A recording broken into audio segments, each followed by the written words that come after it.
नमस्कार।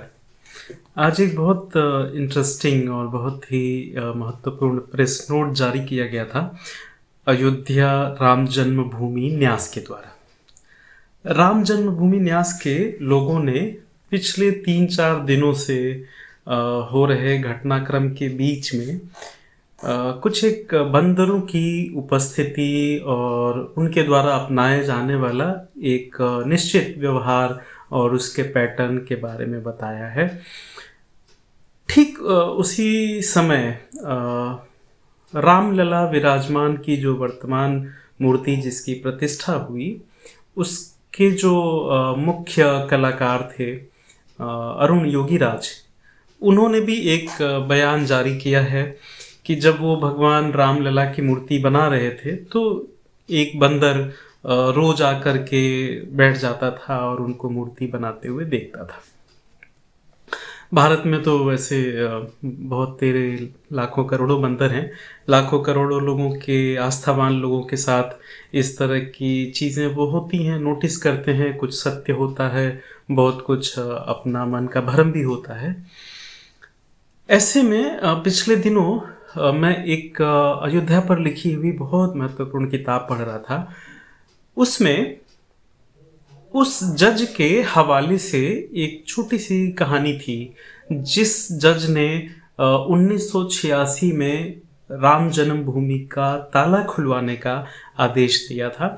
उनका नाम जस्टिस के एम पांडे है और जस्टिस के एम पांडे अपनी डायरी में एक जगह लिखते हैं कि 31 जनवरी 1986 को ये केस दायर हुआ था और 1 फरवरी 1986 को जब उन्हें ये फैसला सुनाने जाना था कोर्ट में, तो उनके साथ सुबह क्या क्या घटा, उस घटना में वो जिक्र करते हैं कि एक बंदर जो है और बड़े अलग रूप का, बहुत ही विशाल और बहुत ही विनम्र, और वो उनको अयोध्या में कुछ चीज़ें दिखाता है, किन्हीं चीज़ों की तरफ संकेत करता है।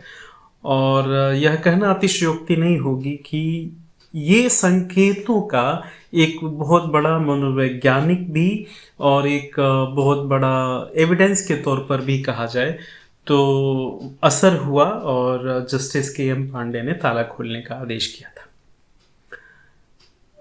ये एस्ट्रोलॉजिकल पैटर्न्स हैं। आप मेरे पिछले कुछ वीडियोस ध्यान से देखेंगे, मैंने बार बार कहा है कि भारतवर्ष मकर राशि के प्रभाव में है, अयोध्या मकर राशि के प्रभाव में है।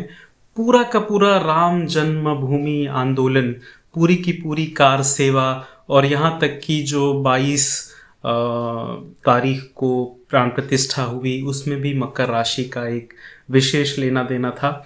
मैंने ये दिखाया था पिछले वीडियोस में कि राम जन्मभूमि आंदोलन के बड़े बड़े नायक, उनकी जन्म पत्रिकाओं में मकर राशि का कितना इन्फ्लुएंस था। एक और यहाँ पर मैं महत्वपूर्ण बात बताते चलूं कि विद्वानों ने हनुमान जी की जो जन्म पत्रिका बनाई है, उनके लक्षणों के आधार पर, वाल्मीकि रामायण के आधार पर और पुराणों के आधार पर, वो जन्म कुंडली भी मकर लग्न की बनती है। और भगवान राम सूर्यवंशी है, चीज़ें किस तरह से रिपीट करती हैं, थोड़ा सा अगर हमारा ऑब्जर्वेशन माइन्यूट हो, थोड़ा सा ईश्वर की तरफ से वो दृष्टि हमें मिली हुई हो, तो हम देख सकते हैं। आप देखिए, भगवान राम सूर्यवंशी हैं, सूर्य का रथ हाँकते हैं गरुड़ के भाई अरुण, और भगवान राम पर, रामायण पर आधारित भारतवर्ष में जो सबसे चर्चित धारावाहिक बना, उस धारावाहिक में भगवान राम का मुख्य पात्र जिन्होंने अभिनय किया, उनका नाम भी है अरुण गोविल। और आप गूगल करिएगा, इंटरनेट पे जाइए, बहुत सारी इंफॉर्मेशन है, खोजने का तरीका होना चाहिए। अरुण गोविल भी मकर राशि के हैं। और अभी तो हम देख ही रहे, वो मूर्तिकार, वह कलाकार, वो बहुत कम उम्र के हैं। मैं उनसे बनारस में 2 बारी मिल चुका हूँ। वो मेरे होटल में ही ठहरे थे जिस होटल में मैं रुका था। अरुण योगीराज, उनका भी नाम अरुण है और वो भी मकर के प्रभाव में है। उनकी भी जन्म पत्रिका सार्वजनिक उपलब्ध है और उनसे व्यक्तिगत भी मांगा जा सकता है, वो मना नहीं करते। भगवान राम सूर्यवंशी हैं। सूर्य का रथ अरुण हाँक रहे हैं। अरुण गोविल रामायण में राम बन रहे हैं और रामायण बना कौन रहा है? रामानंद सागर। ये नामों में भी एक ज्योतिषीय पुनरावृत्ति होती है। कौन कहता है कि ज्योतिष के प्रमाण नहीं है? इतने सारे प्रमाण तो हैं। और देखिए, भगवान राम सूर्यवंश से संबंध रखते हैं। सूर्यवंशी क्षत्रियों में एक प्रथा है जो बड़ी सेलिब्रेटेड है कि वो जो कहते हैं वो करते हैं। भगवान राम जन्मभूमि से संबंधित जो आंदोलन हुआ, उसके कुछ वीडियोस अभी न्यूज चैनल्स पे चल रहे थे। पूरे आंदोलन में जो नायक लोग थे, इन्होंने जो कहा है वो डिलीवर किया है।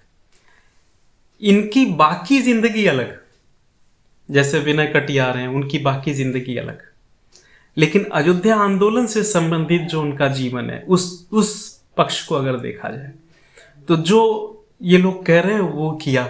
मैं अभी साध्वी ऋतंभरा के पुराने वीडियोस देख रहा था। वो बार बार कह रही हैं, अपने गुरुदेव परमहंस जी के साथ खड़ी हैं और बार बार ये कह रही हैं कि मंदिर वही बनेगा। और अगर कोई ज्योतिष का गंभीर शोधार्थी जानता हो, उनको नजदीक से देखने का अनुभव प्राप्त किया हो, साध्वी ऋतंभरा वो भी मकर के प्रभाव में है। और उनके गुरुदेव प्रातः स्मरणीय परमहंस जी महाराज अभी जीवित हैं, स्वस्थ हैं, कथाएं कहते हैं, पूरी दुनिया को प्रेरित कर रहे हैं। उनकी जन्म पत्रिका भी मांग कर देखिए, वो मकर लग्न के हैं। मुरली मनोहर जोशी भारत के एचआरडी मिनिस्टर रहे, बहुत अच्छे प्रोफेसर रहे, बहुत अच्छे वक्ता, बहुत अच्छे विचारक, एजुकेशन में उन्होंने बहुत अच्छा काम किया था। आजकल भारतीय जनता पार्टी के मार्गदर्शक मंडल में है। आप उनकी जन्म पत्रिका सार्वजनिक है, गूगल पर आप उसे उठा करके देखिए। उनके मकर राशि में शनि कितना प्रभावी रूप से मौजूद है, उस पर बृहस्पति का कितना अच्छा प्रभाव है, उस पर शुक्र का कितना अच्छा प्रभाव है, ये आपको दिखाई दे जाएगा। मुरली मनोहर जोशी के पूरे व्यक्तित्व में एक माधुर्य है, एक वैदुष्य है, एक अलंकृति है, वो आपको दिखाई देगा उस कॉम्बिनेशन से। अटल बिहारी वाजपेयी दुनिया के लिए कैसे थे, कैसे प्रधानमंत्री थे, ये चर्चा का विषय है। लेकिन आप देखें कि स्पष्ट बोलते हैं अयोध्या आंदोलन में कि समतल करना पड़ेगा। वो बड़ा मशहूर उनका भाषण है और वो समतल होता है। तो इस तरह से एस्ट्रोलॉजिकल चीज़ें रिपीट करती हैं। इन पैटर्न्स को देखना चाहिए, इन पैटर्न्स को बहुत ही गंभीरता से स्टडी करना चाहिए। इसमें बहुत सारे बिखरे हुए मोती इस तरह से मिलते रहते हैं। धन्यवाद।